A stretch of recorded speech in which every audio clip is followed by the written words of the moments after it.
out of which I worked in USA for 9 years, worked for American Express for a couple of years, Progress Rail Services, and then worked for Indiana State Department of Health.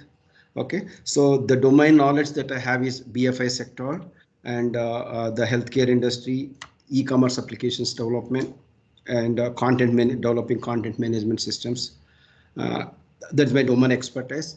So I am a technology expert, basically knowing the languages, front-end languages, right from COBOL. Initially, I started my career with COBOL and mainframes, and the technologies wise, the languages wise, I know Java, Python, Scala, and PHP, ASP, C Sharp, all these languages. The database side, I'm good in Oracle, Microsoft SQL Server, and DB2, and then and Sybase.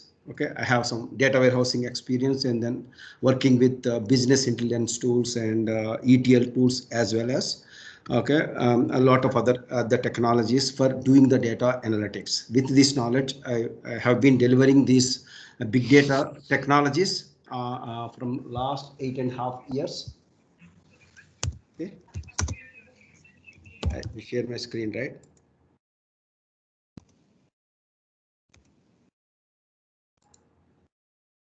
Okay, so I have been delivering the sessions here in India and abroad, like APAC countries, and then I'm a frequent visitor to USA for building a team of people in these trending technologies, and then in designing the data pipelines to provide the solutions for the big data solutions for them. So to build a team of people in that area. Okay, so like it is like 20 to 25 days to build a team of people in the big data technologies. Okay, so I do deliver the sessions on development as well as infrastructure development, set up the environment for all these big data technologies like the Hadoop, Spark, which is a distributed parallel processing engine.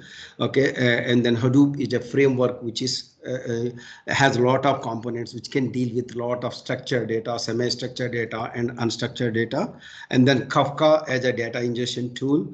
Okay, and then the Cassandra, which is a highly scalable NoSQL database which can handle enormous amount of the data and then process enormous amount of the data, and MongoDB, which is a document database. Okay, and then Talent for big data, which is an ETL tool, and ELK stack. Okay, so Elasticsearch, which is a search database, and then okay, search platform, and Kibana, which is a BI tool. So all these technology have been delivering. I am on TV for career development, and then I wrote a lot of articles which are published in the newspapers on emerging technologies.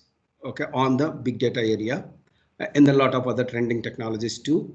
Okay, so and I wrote some white papers on these emerging technologies. So there is a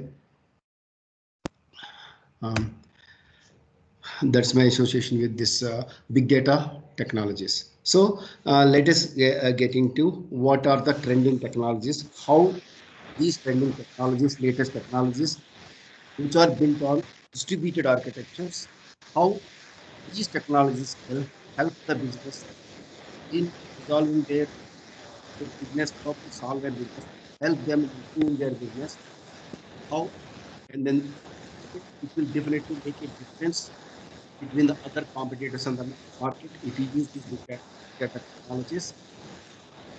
So can you go on mute, please? Everyone go on mute.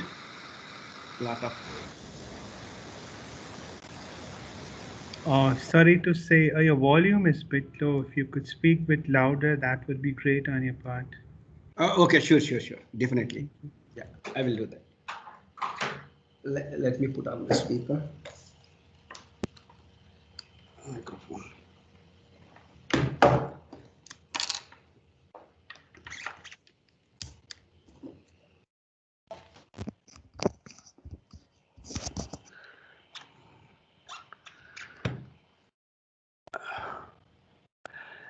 Am I loud and clear now?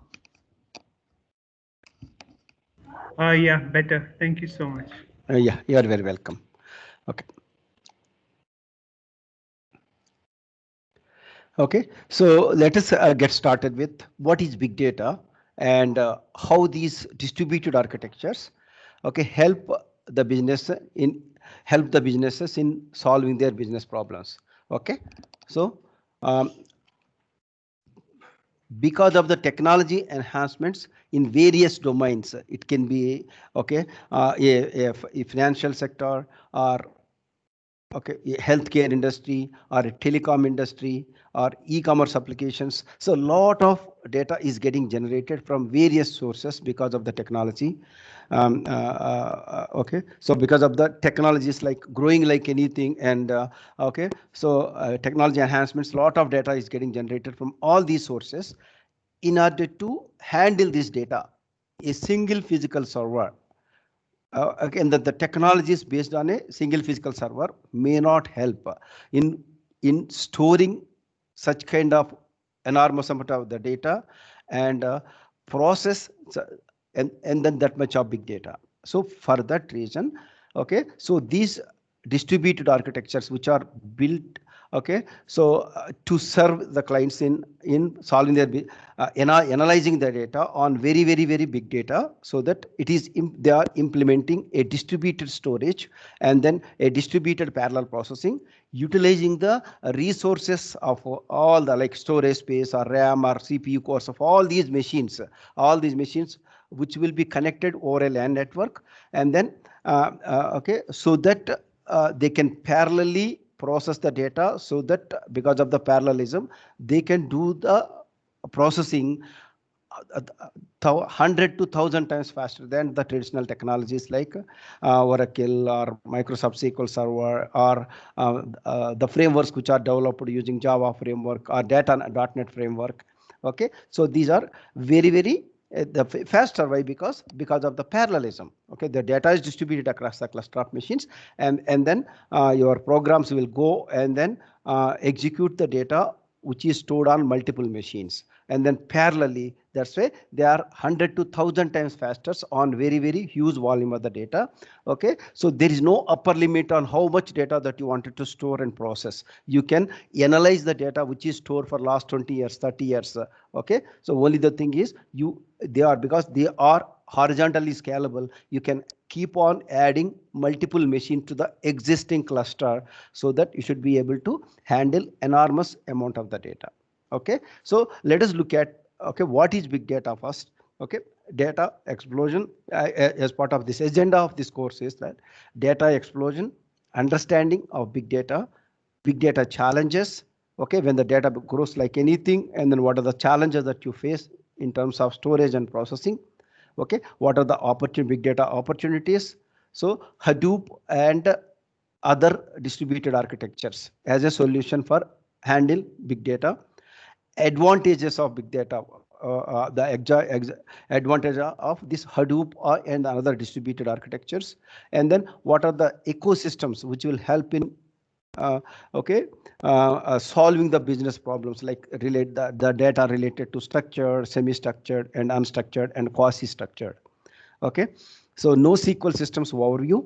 Okay, so NoSQLs are also, they are purpose built for handling enormous amount of the data. They store the data like your Oracle tables, like so columns and rows.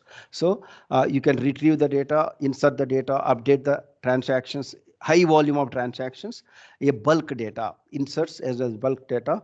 Okay, retrieval parallelly. Right, so those NoSQL systems overview that you are going to talk about it, data ingestion tools overview. Okay, so when you are handling very big data, okay, in terms of storage and processing, they need highly scalable data ingestion tools to ingest the data, okay, to those distributed paralleling processing systems.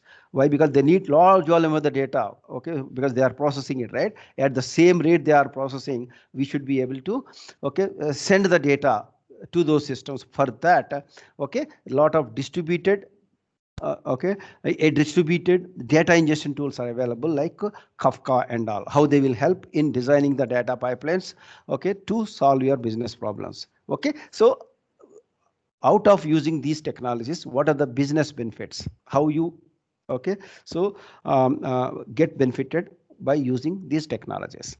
Okay. So drivers of data, because of drivers of data explosion, so smart devices, from smart devices, right, from a small devices like smartphones, okay, smart watches, smart appliances, self-driving cars, they generate very large volume of the data. Okay, and then Internet of Things. Okay, so by this year, end of this year, okay, so there will be 50 billion IoT devices, roughly 6 things online per person, causing huge amount of the data getting generated. Okay, so you are generating the data with an intention to analyze it. Okay, once you analyze, you will understand the, okay, what the customer requirement, what are the customer requirements, you will understand. Based on that, you provide, okay, whatever they need, so that they will stay connected to your business, and then you make a difference between the other competitors in the market, based on the domain that you are working, right? So you have to analyze the data, bigger data, small data, so you are limited to access smaller data and then process it. You will not get the correct outcomes, right? So that's why when you do the processing on very big data, then only, okay, you will get the over the period of time, how it is growing, or like increasing trends or decreasing trends, what is happening, so that you can analyze in a better way if you have a large volume of the data, so that you will get the correct statistics, so that based on that, you are going to improve your products or like provide the services to the customers. Okay, so that you make a difference. Okay, so when you talk about the social media data, right, how much data is getting generated every 60 seconds, right? So every 60 seconds means what? 1 minute, this much of bigger data is getting generated from various these social media data, like Facebook, Google, Netflix.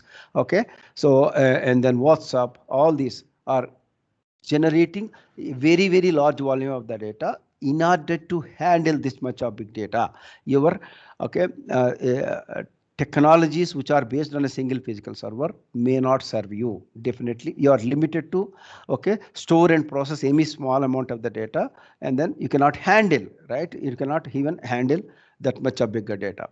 Okay, so drivers of data explosion, what are the major sources, right? It can be a telecom industry, insurance sector, government sector, okay, financial data, okay, and then healthcare industry data, automobile data, education data, retail data, lot of other domains. Okay, so for big data systems, it is a data. So you know how to, okay, process your how to analyze your data. What are the factors which are influencing some important important factors which are influencing your business, right? So based on that, you know what to do with your data, right? So yeah, it is suitable for any type of the data. These big data systems, any type of the data based on the use cases. Okay, so you can choose a set of these distributed systems, but for specific business use cases, you are going to use some technologies which are all based on um, uh, based on distributed architectures. Basically, distributed architecture means instead of using overloading a single physical server, you are using multiple, you are taking multiple machines help. All these machines are connected over a LAN network. They should be able to communicate with each other. They share the load in terms of storage and processing, in terms of storage and processing, so that, okay, enormous amount of the data can be stored using the storage space of all these servers, and then enormous amount of the data can be processed using the distributed parallel processing concept. Okay, so by utilizing the resources like RAM and then CPU cores of all these servers which are connected over LAN network, they can communicate with each other, and then as a kind of a teamwork, right? How you, as a team, how we can resolve things if one person cannot do that. Here, because one server cannot do it, multiple servers are handling your workloads. Okay, so that is uh,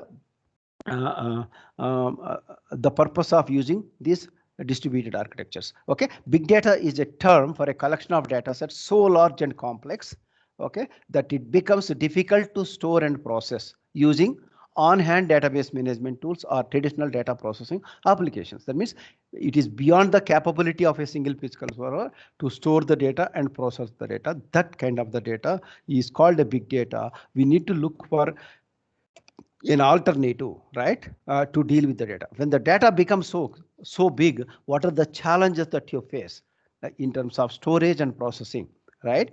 Okay, so I am specifying important the challenges when the data becomes so big, so that you are a single physical server and the technologies which are based on a single physical server cannot handle it. Okay, so the challenges are storing and processing is a challenge.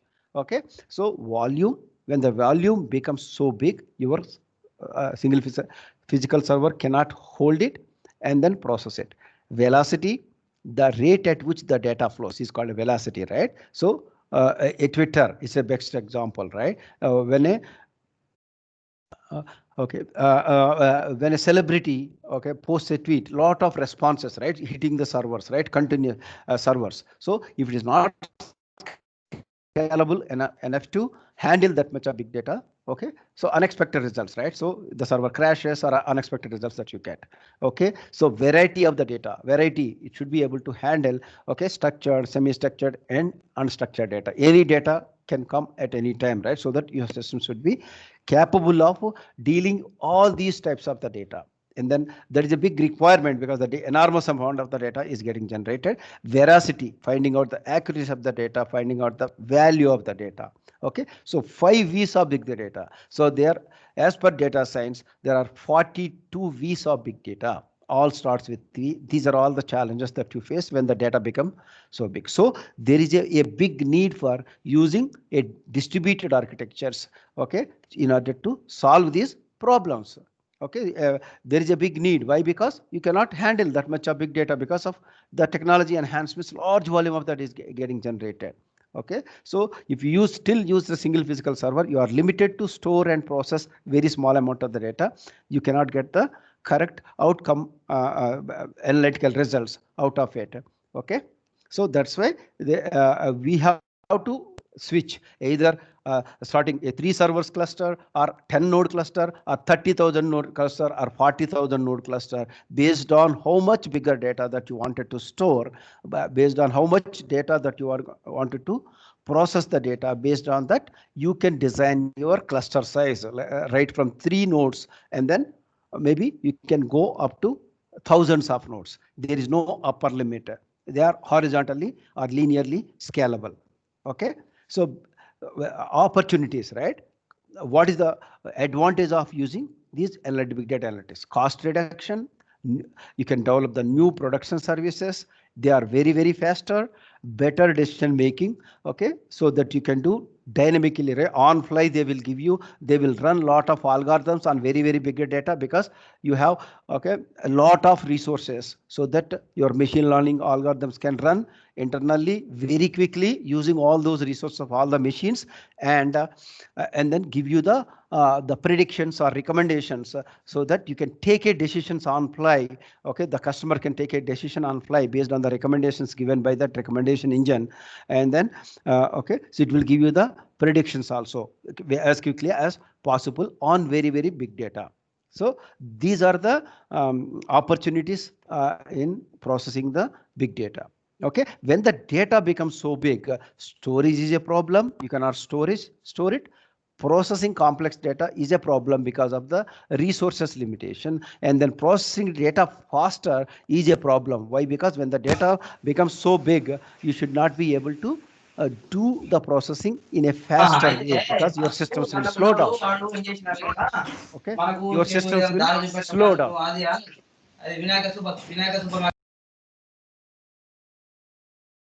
Okay, so now in order to solve all these big data problems, so we have to think about an alternative, and then Hadoop and all the associated distributed architecture is the solution for dealing with the big data, based on the type of the data, based on the use cases, whether it is a shopping cart application or like whether it is a analytical engine, based on the business requirement.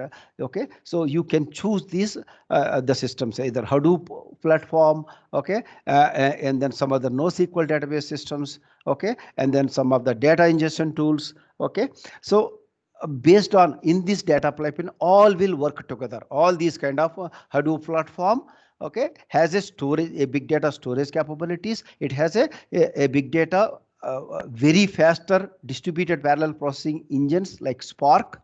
Okay, and okay, these systems can get the data from a Oracle database or like a Cassandra, which is a NoSQL database, which is highly scalable. Okay, a distributed NoSQL engine. Okay, Cassandra or like MongoDB, Couchbase. Okay, so you can use the cloud inside the AWS cloud or like Azure cloud. You have a lot of NoSQL systems also available, RDBMS systems available. Okay, so the Hadoop platform ecosystem can read the data from any of these sources and then process the data in using this big data architecture in a highly scalable and available environment, and then send the results to wherever you want. Okay, maybe to the external RDBMS databases like Oracle, MySQL, Microsoft SQL Server and all, or Cassandra or MongoDB databases. From there, your reporting tools can generate the reports, the process the data, they can generate the report out of there so that you can understand your business, what is happening. Okay, so and then so that you can improve your business based on the type of the domain that you are working on. Okay, so Hadoop is the solution, right? So Hadoop is the solution for dealing with this big data. One of the solution for big data is Hadoop. Hadoop is basically all these distributed architectures are open source technologies. Open source means what?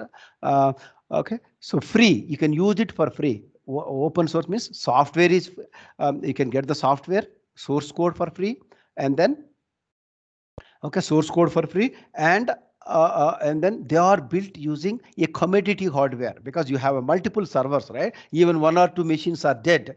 Okay, there is no issue, right? If a single physical server like Oracle server, right? So if it is dead, okay, so you experience the downtime, right? In order to reduce the downtime, you have to have a very expensive hardware like IBM mainframes hardware or a Teradata hardware, expensive hardware, right? So you have to spend a lot of money in buying the product licenses, as well as okay, to buy the infrastructure like the servers, expensive servers. Here in this big data systems, you can use a commodity hardware, okay, which is available in the market. Okay, very less expensive. How less expensive? 90 to 99% cost savings, and then you're using open source. So overall cost that you can reduce, okay, ongoing operations cost, okay, so you can reduce it to 90 to 99%. Okay, because these are all open source software framework. You can use it for business purposes without paying any single penny as a license cost. Okay, all these big data systems like we are talking about Apache, Cassandra. So these are all available at open source Apache Cassandra, Apache Kafka, Apache Hadoop, Apache Spark. So everyone is built on, okay, Apache. A free copy is available. Okay, there are some commercial distributions which are providing some enterprise features. That is your call whether to use it, to get a support from them. Otherwise, you can just use it for free. That means lot of cost savings, and then lot of business benefits, because business benefits, what are the benefits that you are getting out of using these technologies, right? So it has a distributed storage system, and then it has a distributed parallel processing systems like MapReduce and Spark. MapReduce is the initially developed in 2004. Okay, but okay, there is an emerging technologies right now, right? Spark is a Lightning Spark in-memory distributed parallel processing engine, which can process the data very faster than any other systems in the world. Okay, like 1,000 times faster than your Oracle database when the data becomes so big. Okay, so that concept. Okay, Spark. So MapReduce is the old engine. Okay, but it is replaced by Spark now. Okay, but basically it is a HDFS is a distributed storage, either MapReduce or Spark that you use for implementing the distributed parallel processing. How this these distributed parallel distributed systems will work. When you copy your data, which is coming from various sources which need to be analyzed, okay, when you copy the data into this cluster, once you build the cluster, and then these the processes are the software daemon processor up and running behind the scenes, what that does, okay, when you copy the data, it will divide the data into chunks, small chunks, okay, to improve the parallelism, small chunks. Okay, small chunks, you can define that the chunk size, a block size, or whatever you call partition size, whatever it is. Okay, so and then some blocks will be stored on first server, and then some blocks on second server, some blocks on third server, and so on, based on how bigger files that you are storing on that particular cluster. Your data, one file data, might be stored in 10 machines or 20 machines. Why? Because, okay, with an intention to, okay, because if you have 10 terabytes of file, okay, a single physical server cannot handle, there is no enough storage space. If it is 128 MB or 256 MB or 1 GB files, any machine can handle it, right? Yeah, even though you have 1 GB storage storage space available, you can make use of a server there, right? So that's the reason why, okay, these you can distribute the data across the cluster of machines. And then because one file data is stored in multiple machines, when you write a program to analyze it based on the given business requirements, okay, that code goes to all these machines, parallelly process the data using the resources of all these machines parallelly, okay, and then it is going to be very, very faster. Instead of processing 1 terabyte of file at a time, you are processing 128 MB at a time. Definitely it will take a less time. That's why these distributed parallel processing engines are like 100 to 1,000 times faster than your traditional technologies, which are based on a single physical server. Based on your workloads, you can choose multiple competitors are there in this ecosystems who can process, which can process like your structured data, semi-structured data, and unstructured data. You have a lot of ecosystems based on your business use cases. You can choose this and this and this. Okay, this fits my business for my kind of business. I have to choose it. Okay, based on the features available on each of these ecosystems, like that. Okay, for meeting your all these businesses, right, business requirements, they keep on adding in this distributed architecture, they keep on adding multiple systems to provide a rich user interface, and then faster processing systems.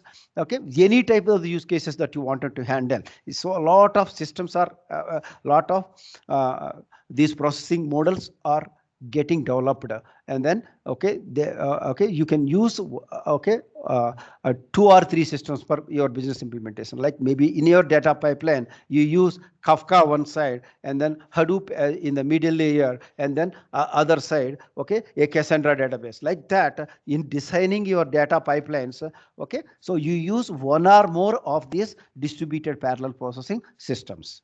Okay.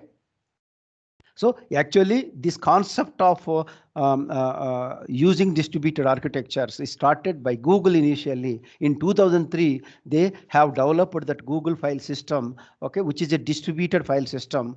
Okay, so you are storing the data in a distributed fashion by dividing that file into small chunks, and then they developed that MapReduce framework paper, and they released a paper, MapReduce framework papers, after successful implementation at Google in 2004. Okay, so Dow Cutting and a small team, okay, have taken that concept and then developed a Hadoop framework, and then implemented Hadoop distributed file system, and then MapReduce concept, okay, and then develop a Google like search engine called Nudge search engine.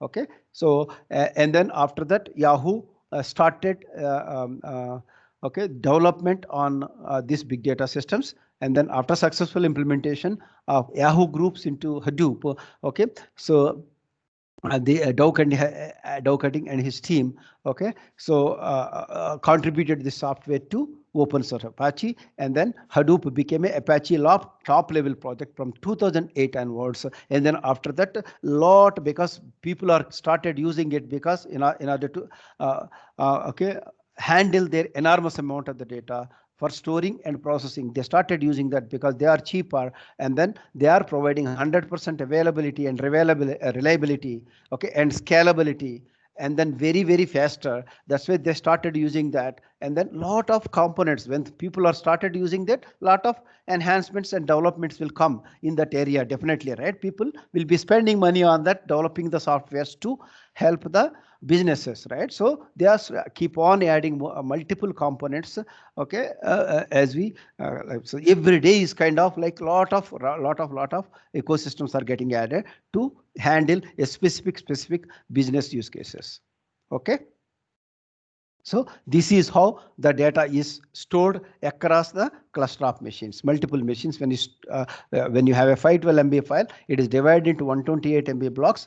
Okay, but you can control the block size also, and then it is storing one block here, one block here, one block here. So that means when you are running the processes, so it uses the resources of this machine, this machine, this machine. Each machine is having maybe 20 terabyte of hard disk, and then 32 CPU cores, and then you have a 16 GB or like a 32 GB or like 128 GB, like that, right? So based on that, so each machine, so that means if you have a 10 machines of this, so 10 into, okay, number of cores, 10 into number of CPU cores, 10 into your RAM, and then 10 into your hard disk size.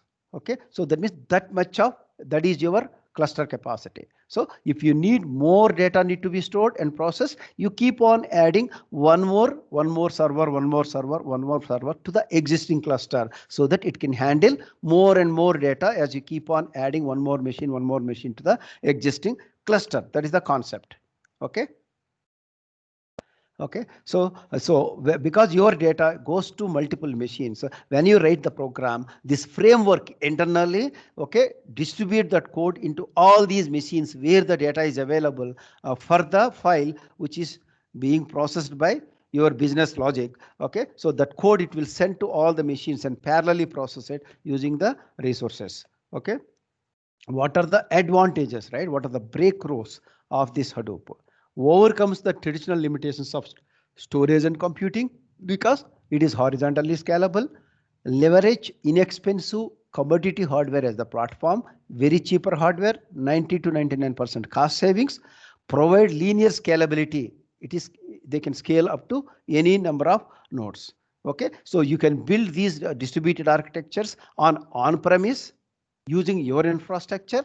You can make use of the cloud infrastructure. You can build these distributed architectures using the cloud infrastructure, like you can use AWS or Azure or any other, okay, cloud platforms, GCP. Okay, so all these cloud, Oracle Cloud, so all these cloud platforms that you can use so that you can save some cost on infrastructure. Okay, so you can build these, you can use these technologies on cloud or on-premise clusters that you can build. Okay, if you wanted to have a dedicated, okay, cluster, then you can your resources are fixed. Okay, so then you can build your own infrastructure. Those are called on-premise cluster. And then cloud cluster means you are going to use the infrastructure of the AWS cloud or GCP cloud or, okay, Azure cloud. Okay, so what are the advantages of these distributed architectures? Is they are scalable, scales up to, okay, you keep on adding some more machine to the cluster. Availability, 100% availability, they never, okay, down. Those systems won't down. Why? Because, okay, because you are using multiple machines. When you are copying the data, it is putting multiple replications. You can define that replication factor. Based on that, it will keep one copy of your data in first machine, second copy in second machine, third copy in third machine. So if first two nodes are dead, you still have the third node in which you have the third copy. Your system is still available even though they are down. So that these all happens internally without any manual intervention. So I mean, the daemon processes which are running behind the scenes will take care of implementing the failover mechanism, automatic failover. Okay, when the data is lost, automatically they will internally build that whatever the data it knows, whatever the data that stores on a particular server. Okay, so whatever the data which is stored on that server, okay, will be re-replicated to other available live machines, and then the process also will trigger in the other machines. Your storage is not lost, your processing never stop. Okay, because of this automatic failover mechanism. So that's why they are 100% availability, reliability, because you are using open source softwares, and then okay, community hardware. Okay, 90 to 99 ongoing cost that you can save, cost savings, and then it is flexible. These frameworks are designed to okay, work with any type of the data, either structured or semi-structured and unstructured. For dealing with each type of the data, they are providing multiple components. You use for structured data processing, maybe you wanted to use SQL, right? You can have built an RDBMS systems on top of it. Okay, some of the systems are implementing RDBMS, NoSQL systems. Okay, very highly scalable. Okay, OLTP. NoSQL systems. Okay, those are also databases are available in this. Okay, so that you can make use of those NoSQL databases. And you have a lot of data ingestion tools like Kafka, Flume, and Scoop. A lot of ecosystem components are there. Using that, you should be able to ingest the data into these big data systems so that they have enough data to get it processed faster way. And then after processing, the results can be transferred to any other destinations which systems want that data. They can read the data from these systems. For that, you are going to use a lot of data ingestion tools. You can automate your batch processes. Okay, so providing the data for reporting purposes, right? Batch processes, you can, for that some schedulers are available. Okay, some lot of data flow systems are available on the same framework. All are built with a distributed architecture so that they can handle enormous amount of the data in terms of storage as well as processing. Because you are using the resources of all these machines and implementing a parallel processing, a distributed parallel processing, they are 100 to 1,000 times faster, and then they are implementing fail-safe mechanism. These are all the advantages of using not only Hadoop, all these distributed architectures get these advantages. Hadoop especially, has a flexibility to handle any type of the data because it has this framework comes with a lot of components. Okay, each component can be used for dealing with. Okay, some of them are designed to work with structured data, some of them are unstructured data and semi-structured data. So based on the application that you are working or domain data that you are working, you can choose one or more components to do the end-to-end to implement the end-to-end. Okay, so business okay, business analytics, end-to-end business analytics. To complete all the business analytics, you can use one or more systems of this framework. Okay, so applications of big data, it can be a healthcare industry, a retail industry, stock exchange. You can calculate the moving averages of the stocks using okay, so a streaming data systems available, live data processing systems available on these distributed architectures. They will on fly calculate the moving averages, display the moving averages of stocks, financial transactions, any kind of domain that you take. Okay, your telecommunications industry data. Okay, so anything. Okay, so that means security surveillance systems, traffic signaling systems. Okay, and like Uber and your okay, and then okay, running the machine learning algorithms internally to find out okay whether it is a spam or like okay non-spam. Okay, to decide that, and based on that it will hit your inboxes. Okay, so any type of the domain that you can use these big data technologies. It is this technology is not a domain specific. You have a lot of components. Okay, so based on some specific use cases, you use this system is good for my business use case. So you choose that system. So a lot of systems are there. They can currently any use case that you have, they should be able to. It is kind of these big data systems are one point solution for all your big data needs. You can start from 3 node cluster, okay, to thousands of node cluster based on how much bigger data that you are storing and processing. Okay, so these are the big players in the market who have been using from 2006 onwards initially, and they developed.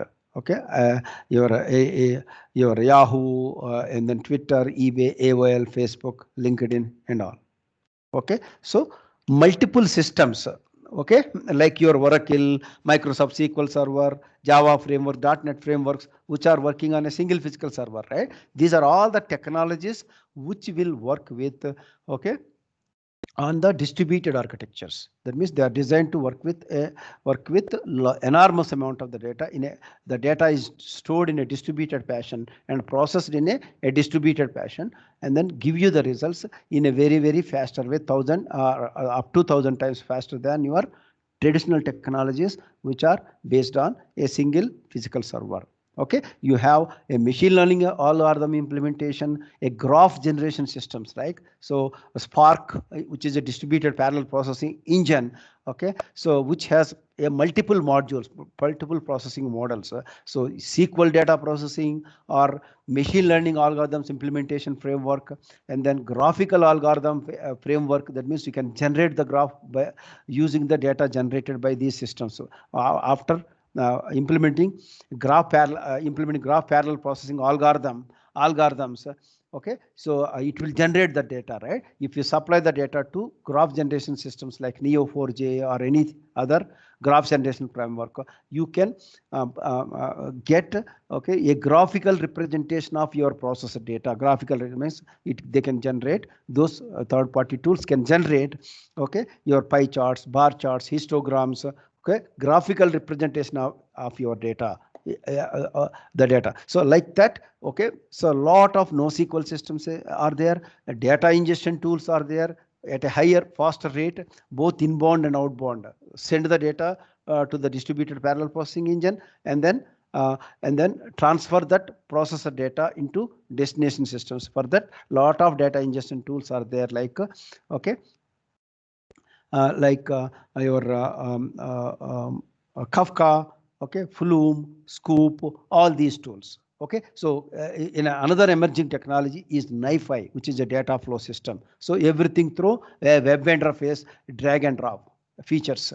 Okay, so very faster development. You just do the configurations without writing a single line of code, and then you can use those connectors which are available there. Okay, so that you can, okay, so provide the source system and destination system, what transformations in between it has to do. If you provide those small scripts, and then it should be able to, while transferring the data from the source system to the destination systems. Okay, so it does some transformations also in between, like that. NiFi or some of the ecosystems, you can some of them are part of the system, some of them can be integrated with other distributed parallel processing systems.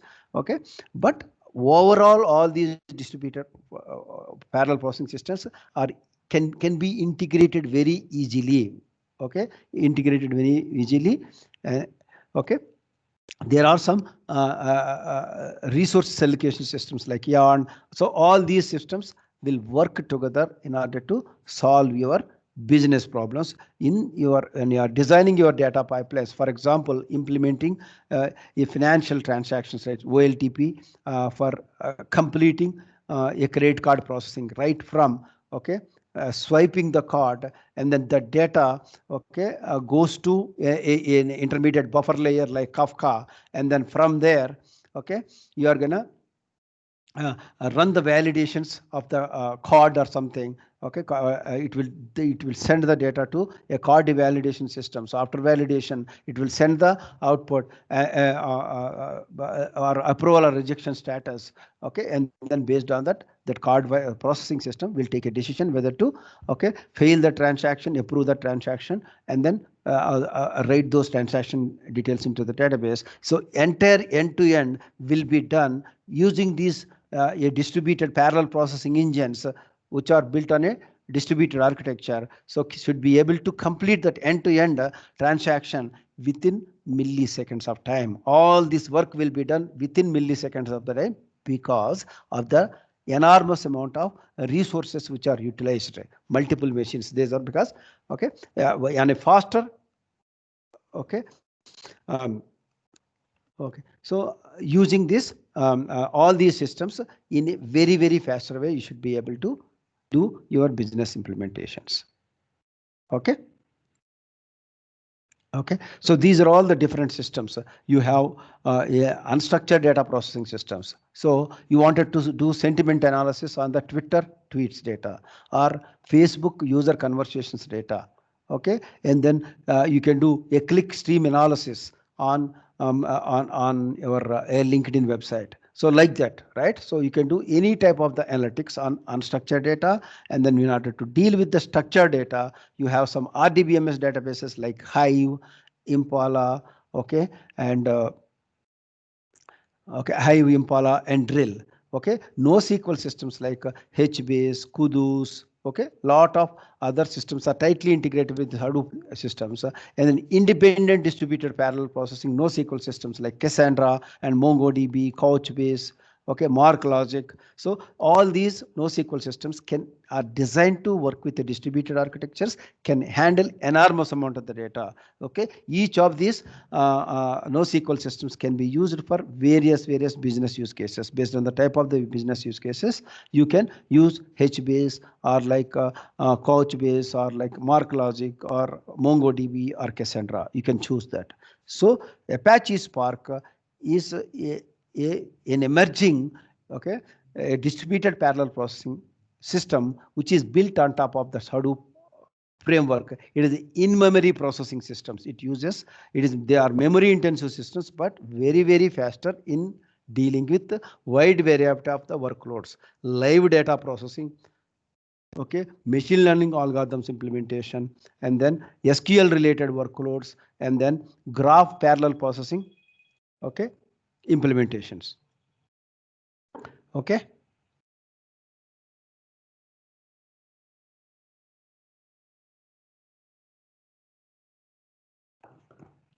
Okay, Cassandra. Apache Cassandra is a free open source distributed wide column store NoSQL database management system designed to handle large amount of the data across many commodity servers, providing high availability with no single point of failure. They will run forever. If you configure it correctly, there is no downtime. Cassandra offers robust support for cluster spanning multiple data centers. Okay, so it can handle natural disasters also. If this data center is built with, okay, 100% availability for some reason, okay, so because of the natural disasters, your cluster entire storage room is gone, entire cluster is washed away. Okay, so there is a cluster mirroring feature, so that okay, it will work with the different data centers. One data center is here in India and another data center in USA. If this data center in India is gone, and then you can make the other data center available.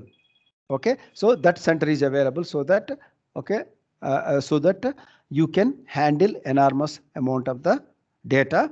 Okay, with high 100% high availability. Even it can handle natural disasters also. One cluster is gone, another you can within minutes you can switch on the other cluster. Your business processes will not stop. That is how these distributed architectures work. Even natural disasters also they can handle using these cluster mirroring features, and then cross cluster communications.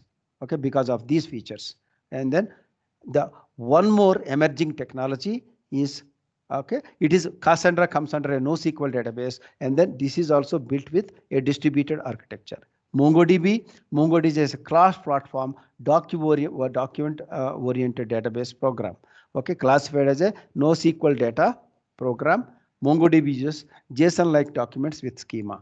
MongoDB is developed by MongoDB Inc. and licensed under the server-side public license SSPL. Okay, so you have all these databases. You have a free version okay, open source version as well as commercial version. Commercial version comes with a lot of enterprise features and security features. Okay, and then you have an open source product for small business use cases. You can use completely open source, even the big enterprises. Okay, because I have developed a lot of sessions for big enterprises also. They are still using. They don't want to depend on any of the commercial distributions. Okay, they are using still. They are using open source products also. They are still having 50 to 100 nodes with an open source cluster running their business processes. Okay, so that means very cheaper, no license costs, free software. Okay, and then commodity hardware, drastically you can reduce the cost. Okay, so Kafka, so Cassandra and MongoDB are NoSQL test systems, which are very widely used. And then Kafka is basically as a data ingestion tool and a streaming platform, highly scalable, durable, and then faster, fault tolerant. It can handle the failures, and high throughput distributed messaging system and streaming platform. Okay, distributed messaging system. Messaging system is you wanted to bulk transfer of the data between two different systems, right? I wanted to capture all the database changes in Oracle and then capture those changes and then put them in Cassandra. Cassandra is a distributed parallel processing NoSQL database, right? So that means enormous amount of that can handle. I wanted to bring the data which is generated using MySQL server or like a Microsoft SQL Server database or Oracle database. I can bring in the data and then put it in your Cassandra database. For that, this Kafka, okay, both inbound and outbound, writing the data into Kafka and reading the data from Kafka is going to be very faster because it is built with a distributed architecture and then highly scalable, durable, and fast tolerant.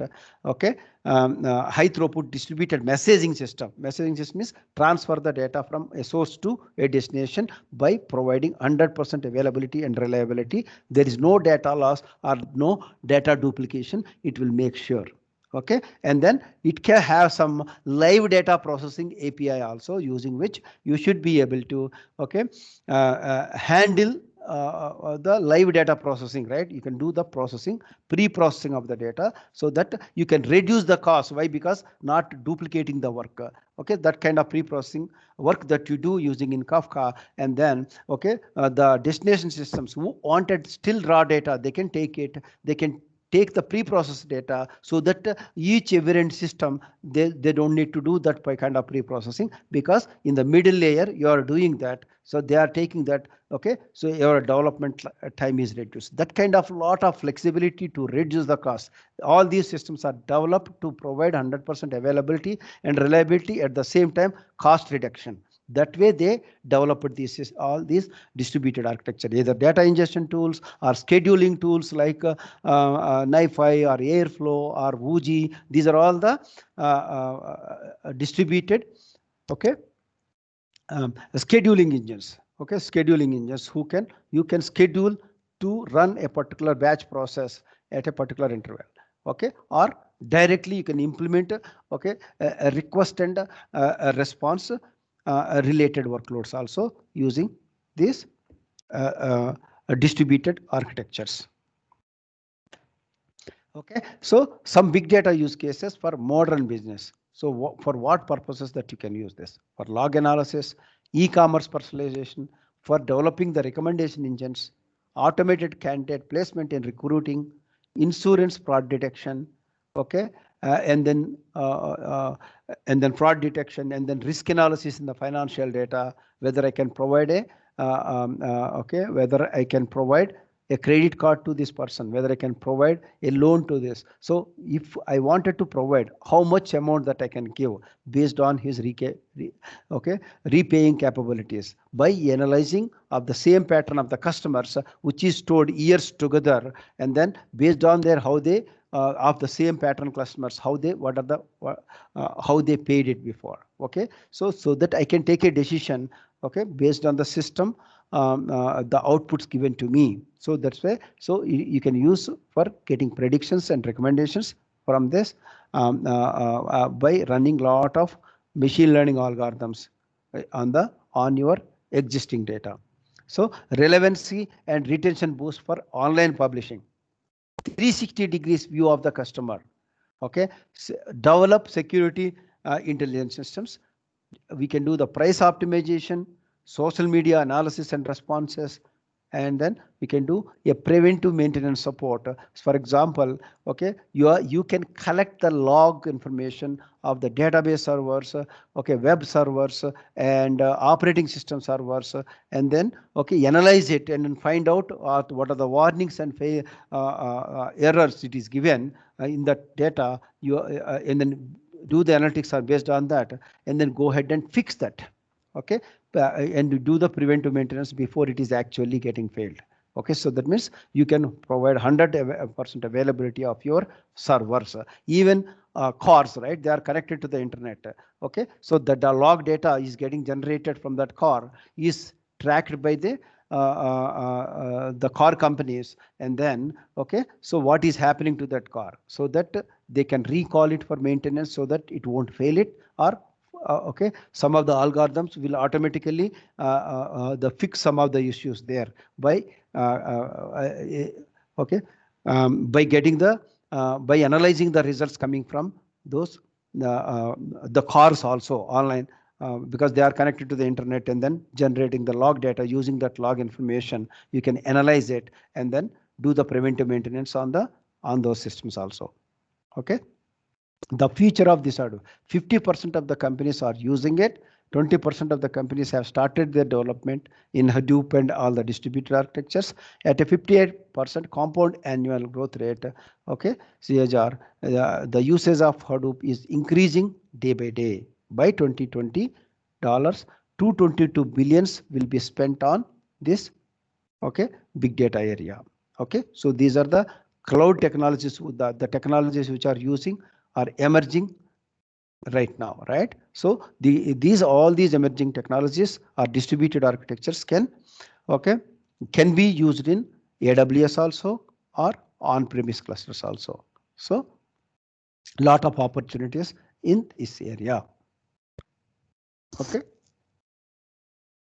Now let us talk about some NoSQL. So far we talked about a big data Hadoop systems, right? How the NoSQL systems like MongoDB and Cassandra, MarkLogic, and Couchbase, all these databases, how they make a difference, okay, in implementing your online transaction processing systems on very, very bigger data. Okay, so because when the data becomes so big, your Oracle will be very slow, okay, in dealing with the big data, because these traditional RDBMS systems are not designed, even though you have a Oracle rack, okay, and then you have Teradata, there is an upper limit on the number of servers. Okay, because of its architecture, because you are doing RDBMS means relational database management systems, right? So you are going to, using the normalization, you are going to store the data into multiple systems, okay, multiple tables, and then if you wanted a complete view, and then you have to join the tables. Joining means what? Bringing the data from that server, this server, because your table data is there here. So it is not designed that way, RDBMS. So that's why if you grow beyond a certain limit, no performance out of it. Okay, so these distributed NoSQL databases will solve all these RDBMS related problems using a different internal architecture. It has its own internal architecture, automatic partitioning, or called automatic sharding of the data. Okay, and then random access of the data is very, very faster on very, very big data. How you can retrieve the data from a Oracle database, which is based on a single physical server, you can retrieve that fast. You can expect that much of faster rate on very, very huge volume of the data, okay, which is stored across the cluster of machines using these NoSQL systems. Okay, features of NoSQL: schema agnostics. So if you wanted to define the schema, it will take the schema. There is no fixed schema here. If you don't want schema, store it. That's it, and retrieve it. You know what you are storing. You know how to retrieve it. That's the way kind of flexibility it is providing. So no fixed schema. Okay, auto sharding and elasticity. Okay, auto sharding. Your data is distributed into multiple machines, automatically partitioned. That means a related information is there in one place. When you go and query the data, you will get that information in one place. Okay, related information, it will keep in one place, so that you don't need to search for multiple places in order to get that information. Okay, highly distributable. Okay, easily scalable. That means when you add a new node to the cluster, it will add up some more storage space, some more processing related resources like RAM and then CPU cores. So your cluster make use of the all these storage related, processing related resources of that particular newly added server. Okay, so integrated caching. Okay, it has a generate a pool of resources for all the systems, and then give the resources to the competing application. You submit your application, I submit my application. Okay, I run my query, you run your query, right? It will provide some resources to you, to me, by pooling up all the cluster resources. It has that kind of mechanism. And caching, it uses the cache when the memory is available on those systems. It uses that cache. So they are built with cache mechanism. So your data is stored in the memory and then retrieved from the memory without doing the disk IO. It don't need to. If you run a query now, it will store the results in the cache, so that when you run the same query again, okay, it is lightning fast. Why? Because it is not reading from the disk, because it caches that data in the memory directly from that cache. It will query. Okay, like that, lot of these features are available in these NoSQL systems on very big data. They are very faster, like your traditional RDBMS, which are built on a single physical server. How they are faster? So these NoSQL systems are also very faster. Okay, so one of the NoSQL system. Okay, how it will work? I gave you an architecture here. So it is it has multiple components. See, it has a memory layer where your data is stored in the memory.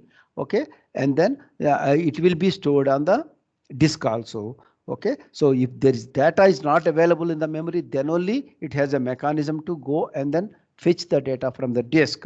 Okay, so if that is available in the memory, very faster. Okay, so whatever the data which is available in the memory, it will make use of it. The necessary remaining data, if it is stored on the disk, only that data it will read the it will do the disk IO. Okay, so then the ultimate goal is to give you faster responses to your queries and a random access. Okay, I want a particular department data, a particular query related with a lot of options. We are building a query, right? So to meeting that, it is going and getting the data, and random access is very faster in these distributed architectures. Okay, so you can do OLTP, means online transaction processing, like your credit card processing or like your banking applications can be built on these architectures also. Okay, Facebook is using HBase for storing enormous amount of user messages, user chat messages, right? It is storing that as an online. They are using HBase as an online transaction processing NoSQL database. Okay, they are storing their user conversations data on HBase. They are using it. Okay, so that means they can be used for OLTP on very big data also. Okay, so like that, one more RDBMS NoSQL database like Cassandra, which is widely used in big enterprises. Okay, a lot of big enterprises like financial industry like Chase Bank or like maybe American Express or Bank of America. Okay, all these bigger banks. So they are using Cassandra a lot in one enterprise. Okay, so 6 or 7 applications are using this Cassandra database, highly scalable.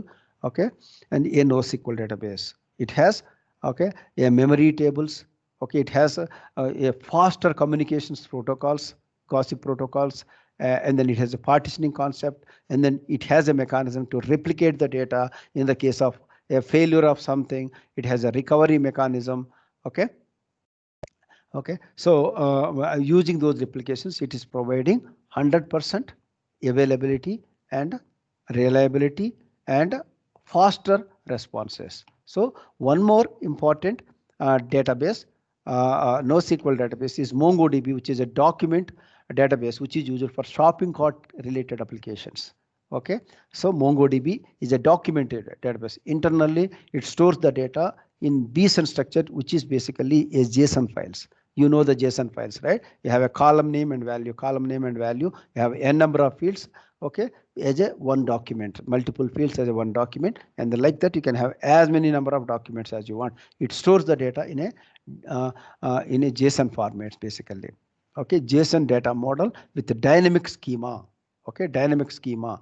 Okay, so you don't need to, it is schema free. Okay, if you define the schema, okay, you put the data, okay, and retrieve the data that way. So, but it won't enforce you to define the schema before writing the data. Okay, all the data, because okay, it is a document database. You have a document ID. You can have one table can have varying length documents. One document can have 10 fields, another document can have 1,000 fields. That is your call. So there is no a fixed schema here like your traditional RDBMS, but very faster. Hadoop integration easily. It is providing connectors for wide variety of the distributed parallel processing engines. So a lot of programming interfaces it is providing. You can access the data from MongoDB using a Java interface or Python interface or a Scala interface. All the programming interfaces it is providing. Okay, it is providing a connector to access the data from Spark, which is a distributed parallel processing engine anywhere. Okay, they are integration is very easy using the connectors provided by this MongoDB for various other processing engines. Aggregation framework and native MapReduce internally, rich secondary indexes, okay, inclusive geospatial and TTL, time to live. You can specify this data can live up to this point only. After that, it can get deleted. It is used for session management all. TTL is used for session management all. Built-in replication for high availability. Okay, like I said, right? All these distributed architectures are high availability. How they are providing? They are keeping multiple copies of the same data in multiple servers because the storage is cheaper. You can keep 3 copies of the data. You are concerned about the 100% availability and reliability of the data.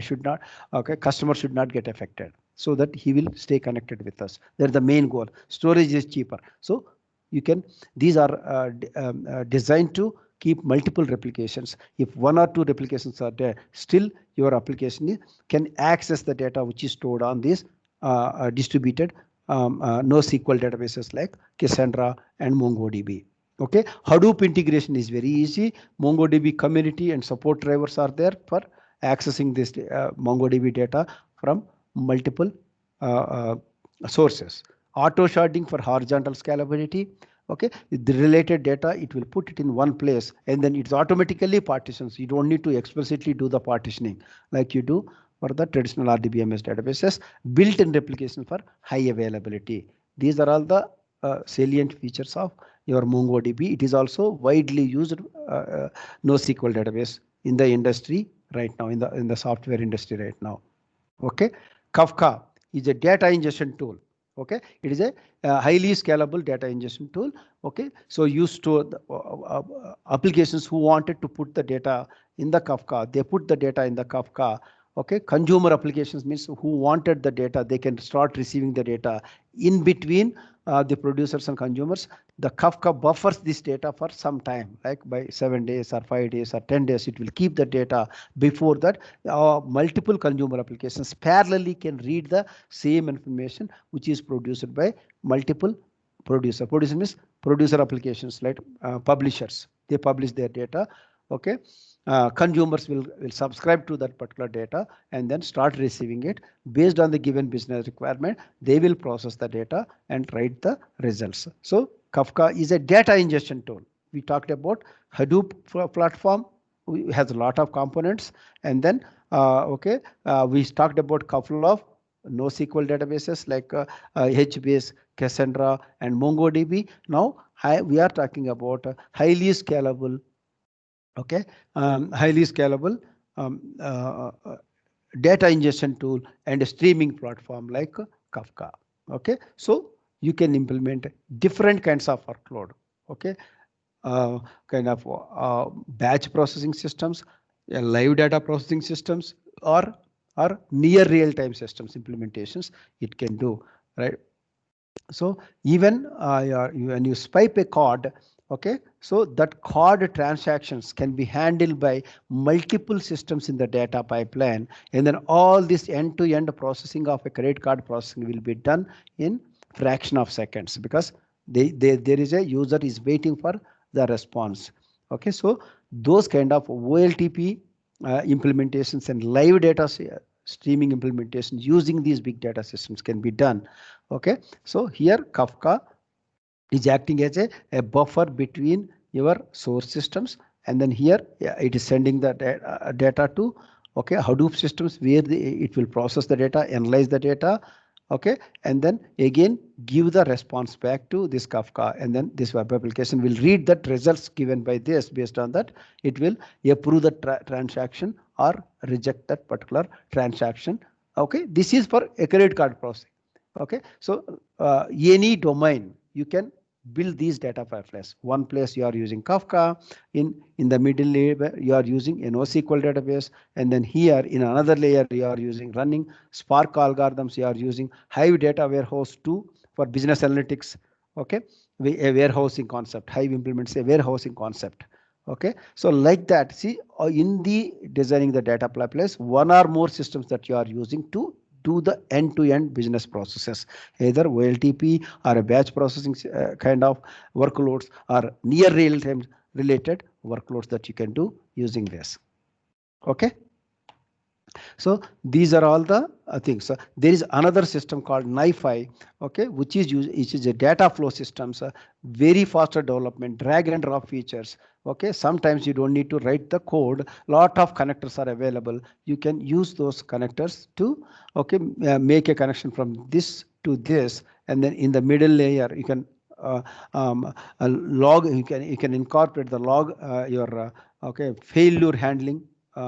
Failure handling components are there. Lot of components are okay, very faster development using web UI, using the drag and drop features. You can connect between a wide variety of, okay, sources and destinations.